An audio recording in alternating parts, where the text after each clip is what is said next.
Welcome, welcome, welcome, folks. This is Josh Money with a podcast for all seasons, and you are joining us for Season 3, Episode 5.1. Today, we are going to be talking about Captain America Civil War. With me, as always, is my co-host, Eric Joseph, and today we're going to give our take and review on this movie. Spoiler alerts for anyone who is listening. We will probably be talking at least some minor to major plot points. So if you haven't seen the movie yet, come back after you have and see if you agree or disagree with what we have to say. I'm going to let Eric start us off as usual. Eric, hello, and what say you? Hi, Josh, and hi to everyone listening. This is Eric Joseph, and I wanted to say I am apologizing in advance for any possible technical difficulties. My computer has been a real pain in the ass this week, so had a little bit of problem when I was a guest on Live from Junkie Nation earlier in the week, so hopefully this episode goes off without a hitch. So anyway, I believe this is our first .1 episode of Season 3, which means we are going to be talking something that's not DC related as our main topic, but of course we've got to talk about Captain America Civil War, one of the biggest releases of the year, something Josh and I have both been anticipating rather highly, and plus we already promised that we were going to review it on previous episodes anyway. So I will start by saying that I loved the movie, and as a DC fan, it's okay to love the movie because it's okay to love DC and Marvel. We don't have to start stupid wars over things. If a movie is good, you should like it. We're not going to turn this into Civil War versus Batman versus Superman. But anyway, Civil War. So I will say something to the effect of what I did on Live from Junkie Nation earlier in the week, that you really need time and perspective to properly evaluate a movie in a sense, especially since you're ranking them among so many at this point. But my first impression leaving the theater after Civil War, that it's probably the best movie from Marvel Studios. I can't quite say it's clear cut yet because Winter Soldier is so close behind it for me. And who knows, in time, maybe Winter Soldier will still reign supreme with me. It had a little more of that personal aspect to it because this is still a Captain America movie. He is the main focus, and it revolves around him and how he's dealing with these issues. But it still is pretty much Avengers 2.5 because Tony Stark and others do get substantial screen time, and you really do see their point of view. But as a whole, Civil War, it was a great movie-going experience. It had the depth that I wanted from a movie like this, something that Age of Ultron, in a sense, didn't quite have, and Winter Soldier did. I completely stand by my statements in saying that I'm glad the Russo brothers are in charge of Infinity War, because I may have made it known on the show, but I am not a Joss Whedon fan. I liked the first Avengers movie a lot. I liked The Cabin in the Woods. As for the complete rest of his body of work, I don't care for. There were some quips in this movie because, of course, you had Iron Man and other characters there, but it wasn't silly like Age of Ultron was. It had a decent amount of comedic balance, but it was still a much more serious movie, especially when ranked among other Marvel Studios films. Not quite as serious as Civil War, although there is a bit of death and destruction in it, which I will say a lot of fans, I for one have said Marvel Studios, especially under Disney's guidance, has acted with a sense that there's no real stakes and consequence, and it lives in this really safe box. people were saying this breaks the mold. I say kind of. We do see civilians die. We learn that the Avengers skirmishes in the past have had collateral damage, but when it comes to killing off A-list players and stuff like that, they couldn't even kill off the villain in this movie. I'll say a B character. I mean, granted, some may argue, but yes, it's a supporting character. Um, Gets paralyzed in the movie, but it's not an A-list Avenger. It's someone, I guess you could say, is a reserve at this point. I don't want to give everything away in your movie going experience, but yes, you really do get a good idea of both sides of the argument for both Iron Man and Captain America, to where even I don't think I really picked a side, other than maybe I like Captain America more as a character at this point in my life. Um, Kudos to the Russo brothers on directing, and then Marcus and McFeely, whatever their names are, the writing team. They did another fine job. Um, as for other characters appearing in the movie, we had the intro to Black Panther, who I thought was just flat out badass. They certainly sold me on a Black Panther movie. I'll go see it. And I think it'll hit in time. I think it hits 2 months before Infinity War Part 1, 2, 3 months, something like that. So it won't be overshadowed in any way. Then Spider-Man, who everyone, well, at least a lot of people online were bitching about his costume a few months ago online, which just looked like Spider-Man to me. A lot of people are saying he was one of the show stealers, and I could certainly see that. I know Josh has a little bit to say about Spider-Man when he brings up his points, and I do agree with what Josh is going to say, if he's, well, at least what he told me earlier in the day, and I'm assuming he's going to reiterate most of that for you folks.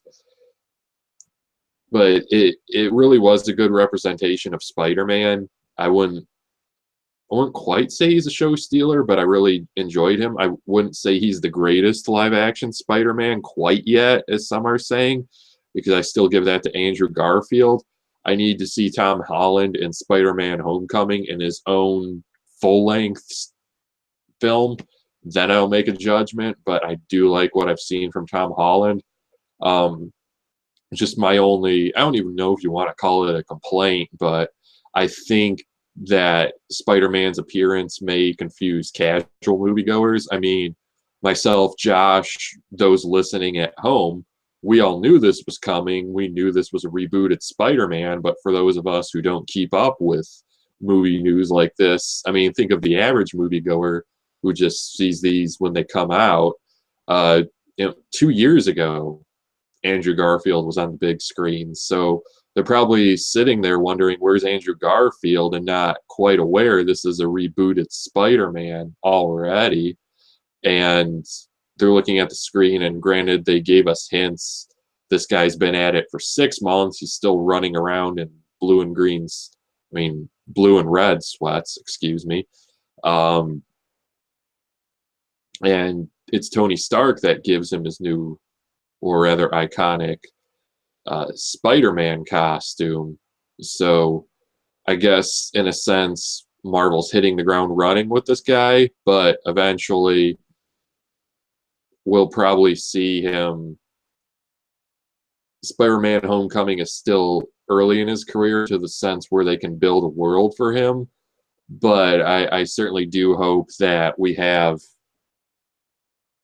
I hope they use new characters that we haven't seen, because one of the mistakes I think Sony made, even though I especially love the first Amazing Spider-Man movie, was that they were using, for the most part, characters they'd already used. They were going through the Green Goblin story again, albeit it was Harry Osborn, but they did the origin, they did Uncle Ben again, and I think Marvel Studios knows not to do a lot of this stuff, though it is kind of hard to picture a Spider-Man world without Norman Osborn because he's such an important supporting character, not just a villain. But I guess we'll talk more when Spider-Man Homecoming comes out next summer.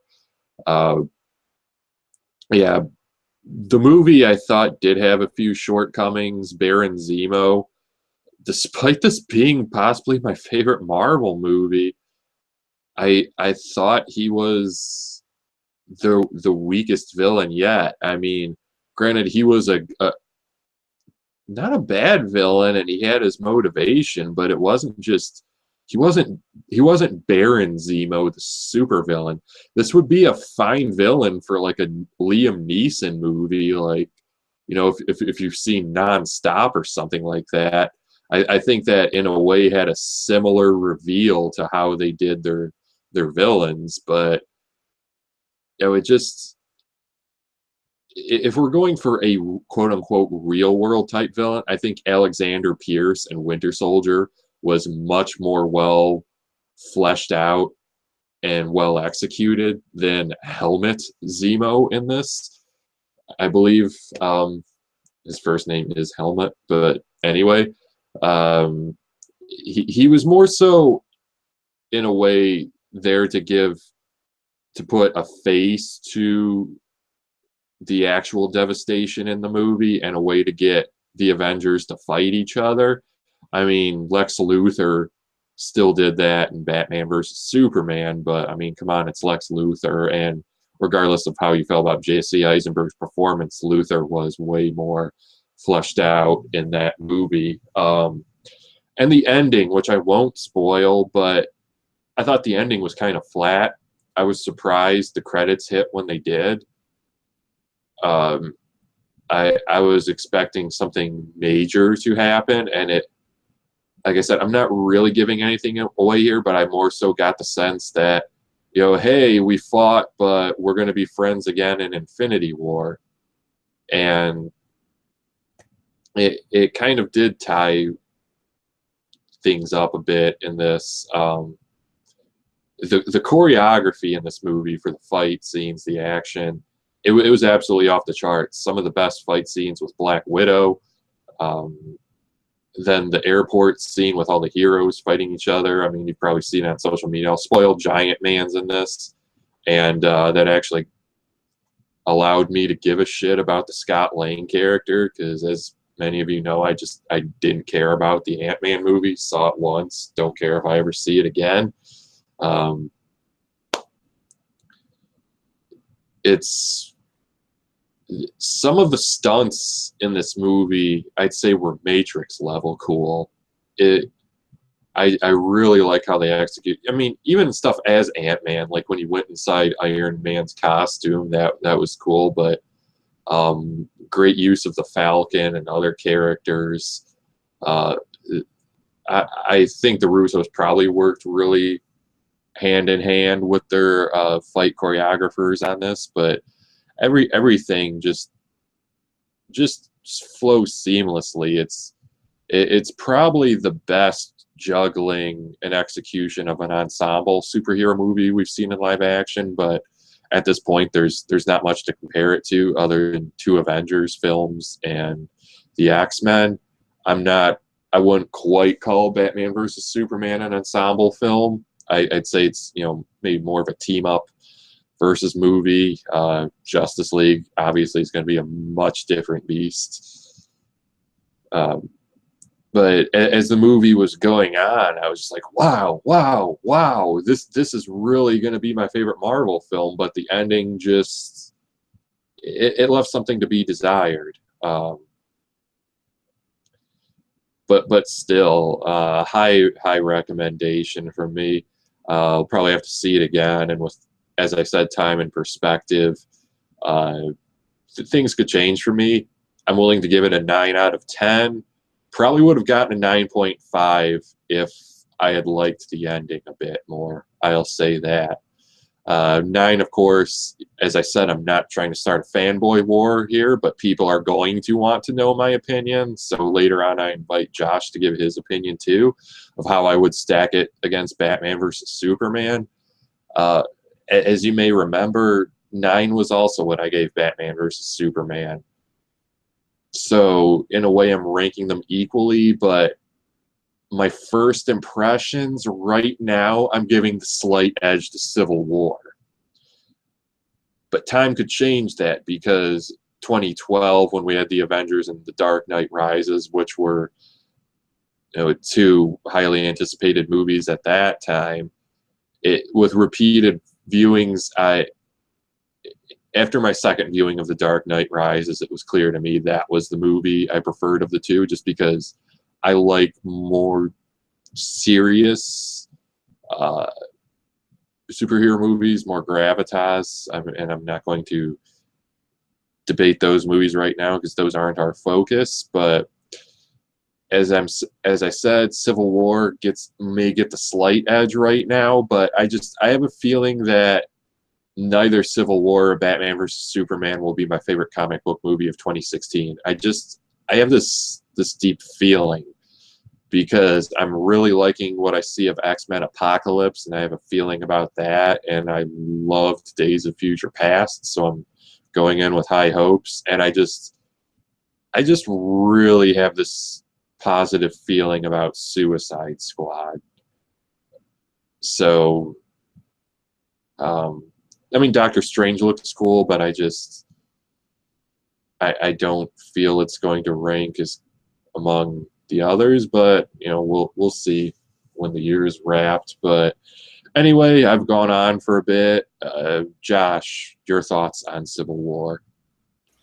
Well, I really liked the movie. My first impression is that it was a great comic book movie. It was a great Marvel movie. I don't know that I liked it as much as I liked Captain America: The Winter Soldier, which I would say right now is probably Marvel's best film to date. I know that people will disagree. I mean, a lot of people seem to really be digging on this movie, and I don't blame them. I mean, it's a very big spectacle, and I think that one of the biggest issues is that I feel like the fact that it wasn't as though it was a Captain America that was essentially co-opted by all of these other heroes. I mean, I know people have said, for example, that what ostensibly should have been the Man of Steel sequel was essentially hijacked by Batman, and there's validity to that. I don't deny that there is some legitimacy to that claim, and but I do feel that in some ways that this movie was a little bit hijacked by Iron Man and some of the other members of the cast. But I'll first talk about the things that I liked, and then I'll talk about the things that I liked less. So first things first, the things that I liked. So I really enjoyed, I did enjoy some of the cameos. So I will say that Black Panther's intro was done really, really well. It was very organic with the story, and his introduction seemed very natural. It was a great way to introduce another character. I would compare it to the introduction of, say, Scarlet. I'm sorry, I almost said Scarlet Spider. Black Widow. I don't know why I'm thinking of Scarlett Johansson. I'm mixing the two. Black Widow in Iron Man 2. I thought that her introduction was a lot more organic in that movie. It didn't seem like it was shoehorned in. And so he was absolutely spectacular. So his power base is great. Like Eric mentioned, the fight choreography is off the charts with him. He's like a goddamn cyber ninja. Very, very cool.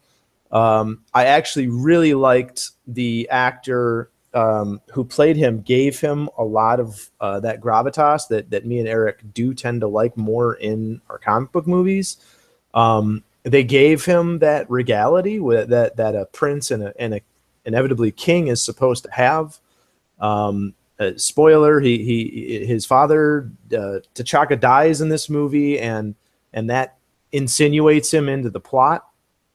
And because of that, because of that, that's the way that they naturally and organically brought him into this film. I actually think, and I mentioned it to Eric, I actually think that Black Panther may have worked as a pseudo villain in this film if they needed a villain versus Baron Zemo, and I made the comparison to how you could potentially see Batman as a pseudo villain in Batman versus Superman, because I think at the end of that film, my take on it is he kind of realizes that he's kind of the villain of the film, or at least one of the villains of the film. But or that is, he's not on the side of essentially justice. He's not a good guy. One of the things I love the most about this movie is that he's very much the Black Panther. That is, he's very much on the side of justice. He's a just and an honorable character. I love that about my heroes. It's what I love about Captain America. And if it keeps up with Black Panther, I will really enjoy this character a lot as well. I will be honest and admit that I'm very unfamiliar with the character. He's not one of the Marvel comic book characters that I'm very familiar with. So I definitely look forward to becoming more initiated with him over the course of time. But he was great. Obviously, Captain America has been done great since pretty much day one. Anyone who's listened to this podcast will realize that Captain America, the First Avenger, is maybe one of my favorite Marvel movies. It's one of my favorite comic book movies. It might even be up there with some of my favorite movies in general. It's just, it has everything that I love about movies. It's got a lot of heart. It's got a little bit of that nostalgia. It's got the sweet and sentimentality that makes Captain America a great character. They delve into his motivations are pure. He's very heroic. He's not a modern, Dark Knight anti-hero that Batman tends to lean towards, or that other characters. He's not the Punisher. He's not even Daredevil. I love Captain America, and so he's been done very well, and he continues to be done well in this film. But that being said, I do think that this film falls a little bit behind The Winter Soldier, and I do think that the plethora of characters maybe does it a little bit of disservice. I know that it's a very difficult juggling act, and it was done very well, but the one negativeness that I had in terms of the way that they handled the characters is Spider-Man. Everyone is going on about how great Spider-Man was, and they're not wrong. He was great. He was done very, very well. Some people are saying that it's the best live-action Spider-Man, which I think is a little disingenuous. And the reason I think that is it's really, really easy to do a character really well when he has essentially, 15, 20 minutes of screen time, half of that fighting. It's similar to everyone saying that the Hulk was fantastic in Avengers. Well, of course he was. We had Bruce Banner, just essentially acting for a very short period of time. He's interacting with characters that you already love. And then it's the Hulk being the Hulk. But he doesn't gel very well in a 2-hour movie. And it's one of the reasons that The Incredible Hulk is at least one of the least favorite of most of the Marvel Cinematic movies amongst fans. It's a good film. It's definitely underrated, but amongst the fans, the Marvel loyal, that's one of the least favorite of the bunch of the dirty, or the Baker's dozen now, 13 movies in. He was really, really shoehorned in, though. Spider-Man was altogether and entirely unnecessary in this movie. If he was not in this movie, it would not want for anything else. Agreed. Tom Holland was great. His interactions with Tony Stark were exactly what you would expect them to be. Their banter back and forth was pretty much expected. It was this awkward kid amongst what is essentially a science rock superstar. That kid being Spider-Man, Peter Parker. All of their interactions were pretty perfect. When he suits up and then he is fighting amongst the rest of the Avengers, you get a good sign of his skill set. You get a good idea of his power base. He's funny. He's cracking jokes. He's very, very Spider-Man. He's absolutely unnecessary And I'm not the only person saying this on the internet. I've read a few people saying that, like, hey, we love Spider-Man, didn't need to be in this movie. He really didn't need to be in this movie. He definitely didn't need to be the final scene of the movie post credits, where it's been. It was just a Spider-Man scene at the end.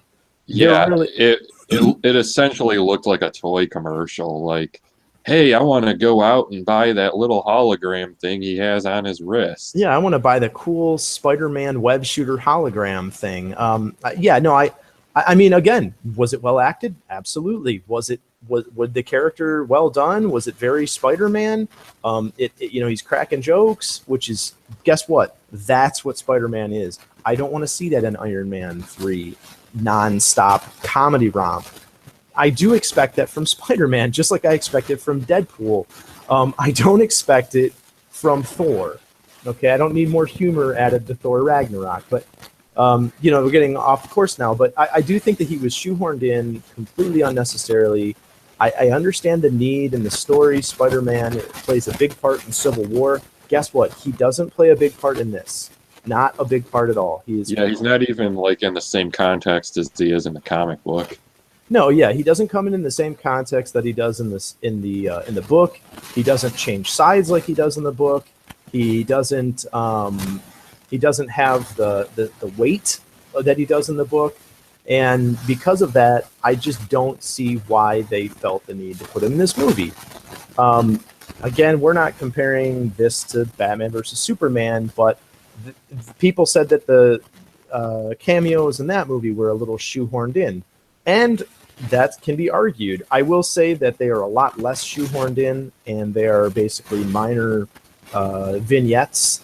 They're quick 30-second little cameos, and I don't think that they took anything away from the film. When Spider-Man shows up, it completely destroyed the pacing of this movie. It essentially was like tension building, mixed in with some interspersed action scenes, and then it was like, hey, let's drop Tony Stark in the middle of Queens, and let's have him, or Brooklyn or whatever. No, Queens. I'm sorry. Yeah, Spider-Man's from Queens. Let's drop him in the middle of Queens and have him visit Spider-Man and slow down the movie for about 10 minutes or so. It really messed with the pacing. But getting back to the things that I did like, again, I liked Captain America a lot. He's done really well. His motivations are pure, and I think that people are going to debate this movie, which is good, because I like movies that get people talking about whether they agree with this person or that person. This is the kind of movie that has the type of gravitas that I like in an action film, and that I like in superhero films. I feel like there was a lot more weight to this movie, and there was a lot more at stake, at least in terms of breaking what has been created, which is the Avengers. And it very much felt like Avengers 2.5, which we've been saying a long time. It was indeed Avengers 2.5, whereas it was absolutely a Captain America sequel. I felt that it felt a little bit more like the next lead into the next Avengers movie than it felt like the Captain America sequel. I would say it kind of went 50-50 on that one. They didn't really, it was really split down the middle. But I think that the motivations of both characters, a lot of people have said that one of the things they loved about this movie is that you get the fact that the motivations for both sides, Team Cap, Team Iron Man, each team has their reasons. And I would say for the most part that I agree with that. Although I will say that coming from, say, Cap's perspective of, hey, I'm not going to stand around and wait for essentially UN approval to help people, to save lives. There's legitimacy to that can't be denied, and it's never really addressed in the film. It's not addressed by Iron Man. It's not addressed in the narrative. And in situations like that, absolutely do happen. I mean, I won't give away the end of the film, but they're basically at the end, you do have Iron Man essentially breaking the accords that he signed. to basically go do what he thought needed to be done, which is exactly the point that Captain America was trying to make from the very beginning of the film.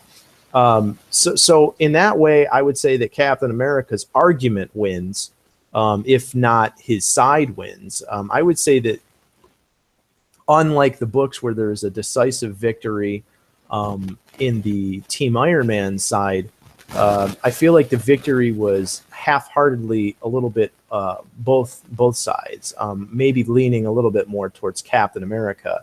Granted, it is a Captain America movie. I'm not surprised that they did that. But that being said, I do feel like Bucky was done a little bit unusually. I mean, obviously that character is just an absolute cluster in terms of his narrative structure. He's done really well. It's difficult to nail down that character, and I feel like that things could have narratively went a little bit differently. But Eric, you want to chime in on that at all? You sounded like you needed to say something. No, I wasn't. I didn't really have any problems with Bucky. I thought he was going to be more clear-cut heroic in this movie, but I'll just say the way they left off things with Bucky, especially in the mid-credits scene, I wouldn't be surprised if they leave him on ice, so to speak, for a while, because I'm starting to wonder if they do an on-screen Captain America successor, if they would just skip right over Bucky to Sam Wilson, the Falcon. But I really want to see Bucky as Captain America, if not just because his costume is so badass. But go on. Right. Yeah, I will say that. So if they intend, that is Marvel Cinematic, universe, if they intend to, in that storyline, evoke the comics and have Bucky eventually become Captain America or a version of Captain America, they've really narratively written themselves into a corner, because the events that happen in the movie, well, I'll just say this. I'll give away a little bit of the plot, and granted, it is not. So essentially, the death of the Wakandan king, which is T'Chaka, Black Panther's father, is supposedly perpetrated by Bucky. This really leads to the rest of the narrative of the film after about the first act, and you find out, as you tend to find out, that through twists and turns that happen in these movies, that not everything is as it seems. The reason that that's important is because I think that the movie really leaves off narratively. They don't definitively say, but the world definitively believes that Bucky Barnes, a.k.a. the Winter Soldier, is a terrorist who's responsible for the death of at least one world leader and maybe several other people during this attack on the UN. And so I don't know that character could ever become, an operative of the government, or much less Captain America. Now obviously we know Bucky Barnes is a hero. He's a veteran, right? This guy, he's one of the great heroes. He fought in World War II. This guy was killing Hydra, killing Nazis, and they don't get more heroic than that in films, at the very least. You think he'd come back and he'd be the great Golden Boy, but obviously that didn't work out the way that it did for Cap, for Bucky Barnes. But that being said, let's get on to the villain, because I feel like I'm getting very long-winded here.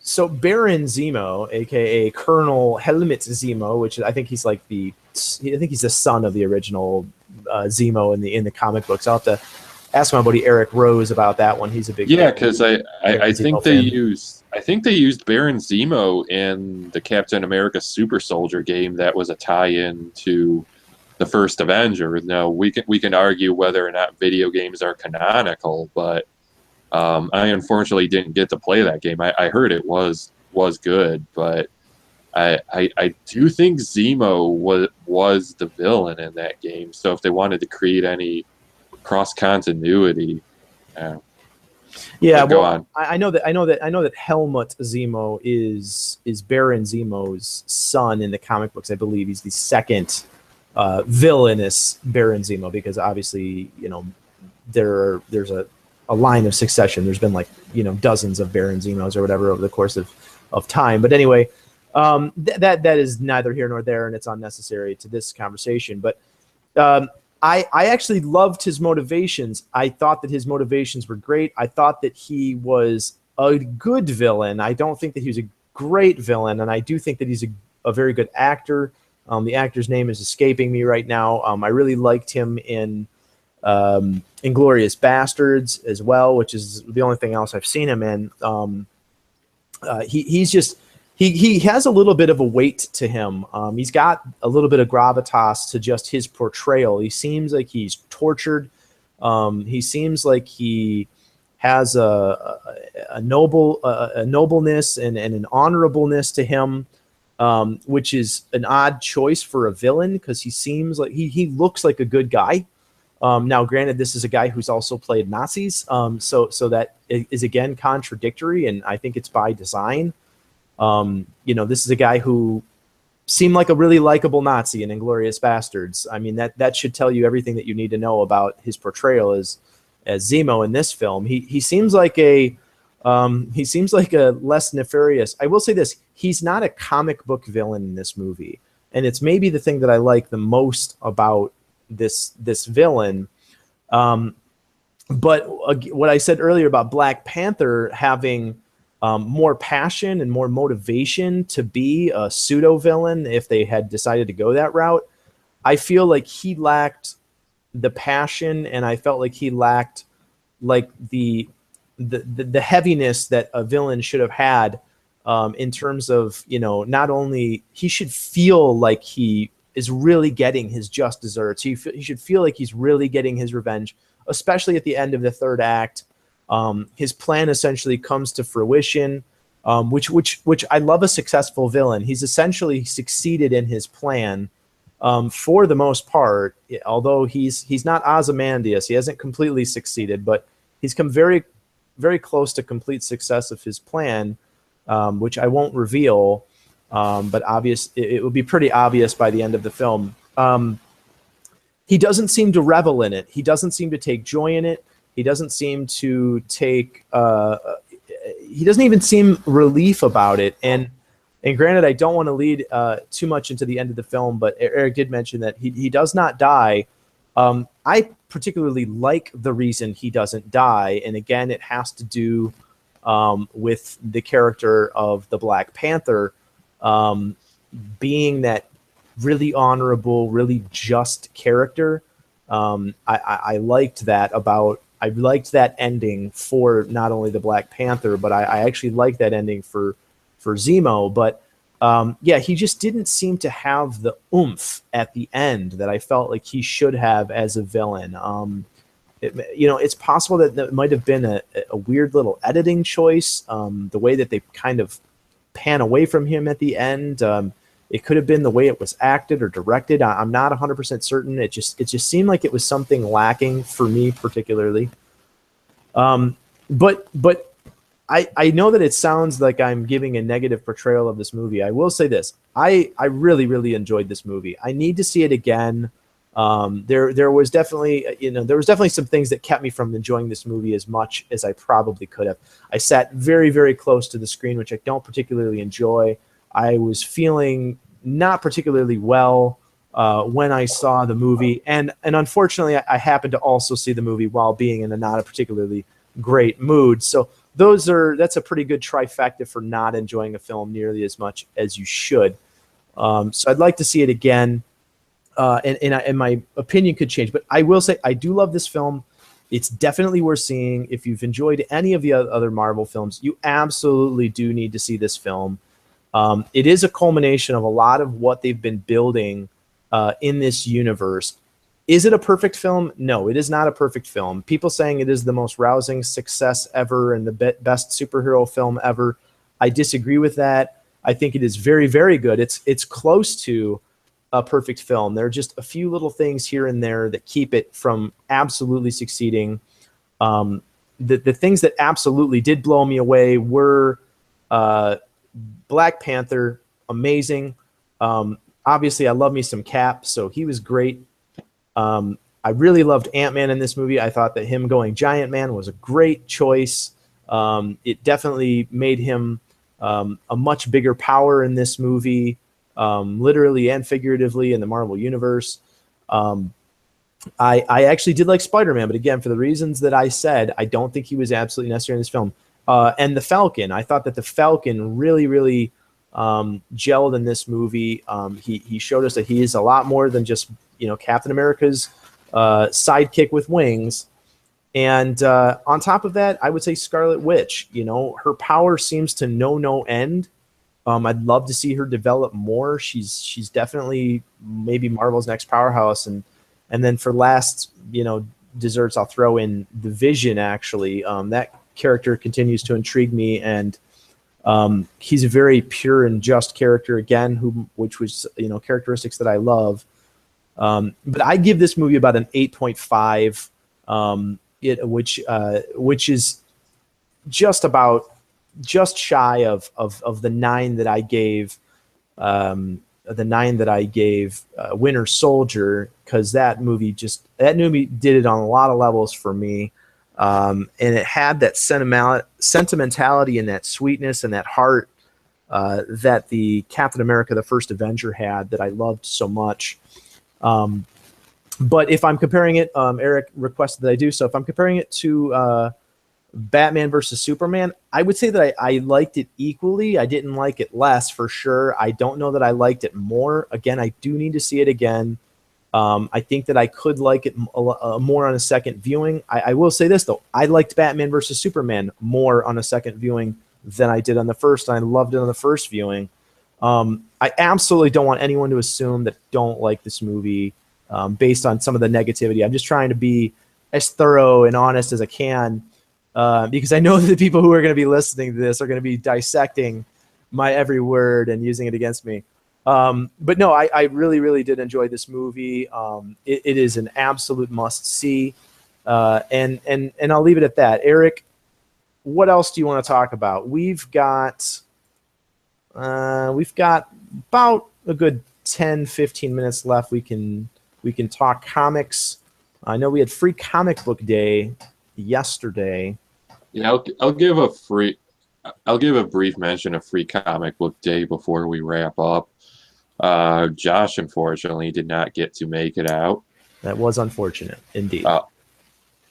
So fortunately, DC sent me their books, so I didn't have to worry about picking those up, because if people's comic shops are anything like mine, you don't get to grab a bundle of comic books. The shop I go to, you get one for free, and then you get 2 with another purchase. So, DC sent me their books, being the reprint of Suicide Squad #1, and then DC Superhero Girls. You can read my reviews for both titles over at darkknightnews.com. So when I was in the store, the free books I picked up were, I got the Captain America one, and then the Civil War II prologue, and then Bob's Burgers, which had a cover drawn by Sarah Richard, a previous guest on this show, who will unfortunately not be at Motor City Comic Con this year. So hopefully she gets to a Detroit convention sometime in the near future, so I can get that book signed by her, because although I do watch Bob's Burgers, the reason I picked that thing up was with the intention of getting it signed by her. But I'll just say that Civil War II, I don't know if that free book hooked me. It's not as compelling as the original Civil War. It's obvious they're just doing a cash in because of the movie. And Thanos gets smacked around like a bitch in that book. It was just very off-putting, especially since they're building him to be the big villain in the cinematic universe going into Infinity War. I don't know. I just found it very weird. Maybe I'll hold off on Civil War II until it's in a trade. But one more thing I wanted to give a mention to before we get out of here. is for those in the Metro Detroit area, don't forget Motor City Comic Con is next weekend at the Suburban Collection Showplace in Novi. It runs May 13th through 15th. Josh and I will be there, both representing DC Comics news this time. So hopefully we'll see some cool cosplayers out there. We will hopefully land some nice interviews that you will get to read on the site, and it's one of my favorite weekends of the year, so I'm very much looking forward to it. Anything you want to say, Josh, before I plug our links and we get out of here? Well, I didn't get a chance to pick up comics. I will say though, my good friend Marius, I'll give him a shout out. He let me borrow trades for the first 2 trades for Suicide Squad and the first 3 New 52. New 52 Suicide Squad. So I've only read I think 1 or 2 issues of that. So I'm gonna give those a read, and he also let me borrow first couple issues of a book called Jupiter's Legacy, which I believe it's by, I think it might be by Mark Millar. It is, I guess if I had to compare it to something, it's very much a Kingdom Come-esque. It is Mark Millar, and but art by Frank Quietly, who is, he's a fan favorite. To a lot of people. I do know people who don't care for his art, but I was gonna say this jogged my memory, speaking of Kingdom Come, and we're not gonna talk about it in depth on this show because we're almost out of time, but Josh will be excited to hear this. If he hasn't already, Irredeemable's getting a movie. Yes, that is definitely big news. Irredeemable is we've talked about it maybe at least once or twice on this show. I know that we talked about it over on the Junkies Live show a couple times. We'll give that a brief mention in just a second. But Jupiter's Legacy. So Jupiter's Legacy it's a Kingdom Come-esque story where basically in the 30s you had a group of people go to this mystical island, get powers, and then come back and be heroes in the United States. And now it's 30, 40, 50, 60, 70 years later or whatever. It doesn't really exactly give you a year, so it's a little anachronistic in that way, but it's relatively modern time, and now it's quite literally the legacy of those characters.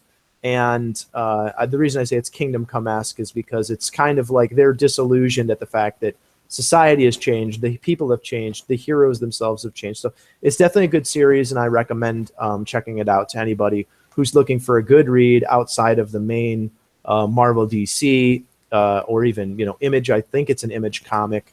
It feels almost like a little bit more like an indie book, even though obviously it's got superstars like Mark Millar and Frank Quietly. But Irredeemable. Do you want to give a brief synopsis of Irredeemable so people know what that's all about? You were the one that read it.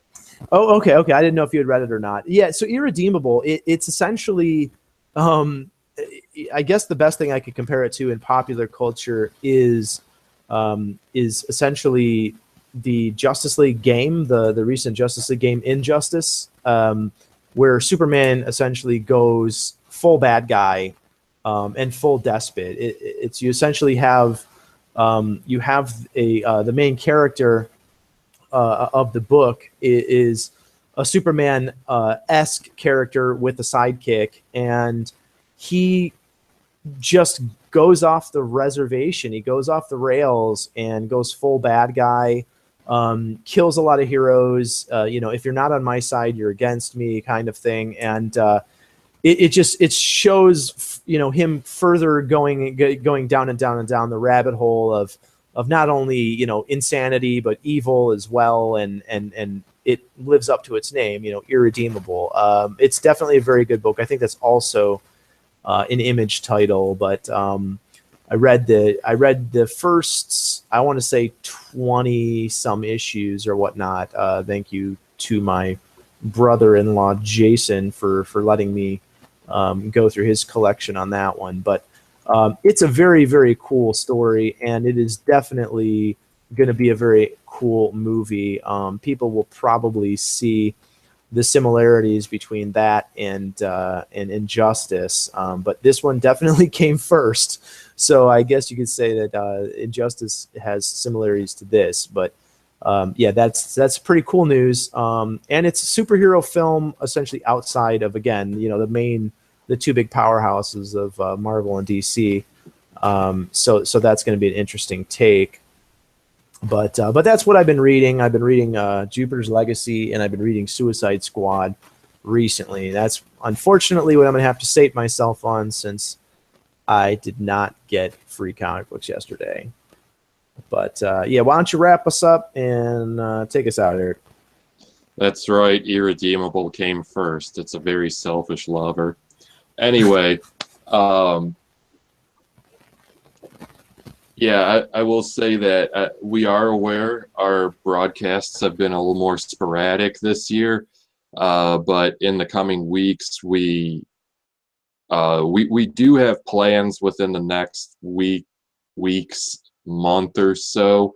Hopefully, we will do an X-Men Apocalypse review, and we do intend to do a DC TV year in review.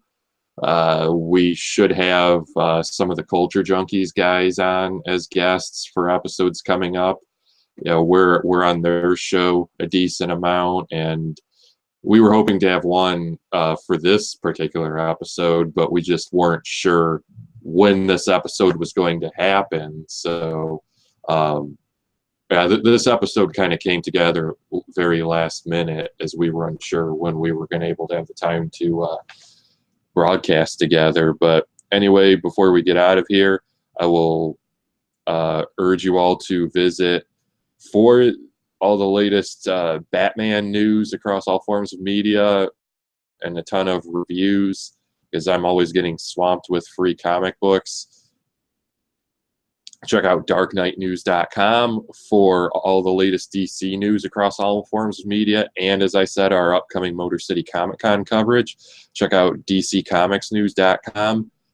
And for our backlog of podcasts, ones like this that are non-DC for the most part and exclusive to our blog, check that out at multiverseentertainment.wordpress.com. And then, though it's not affiliated with this podcast, check out wegotThisCovered.com, a great entertainment site I write for. And again, plugging our friends over at CultureJunkies.net. So do give their work a look. So that's going to do it for me. Thanks for listening, and goodbye. Yeah, thanks for joining us, guys. And that's going to be the show tonight. Hopefully we will have another show very shortly after next week's Motor City Comic Con. We can give you our review and take on that. But thanks for listening. Have a good night.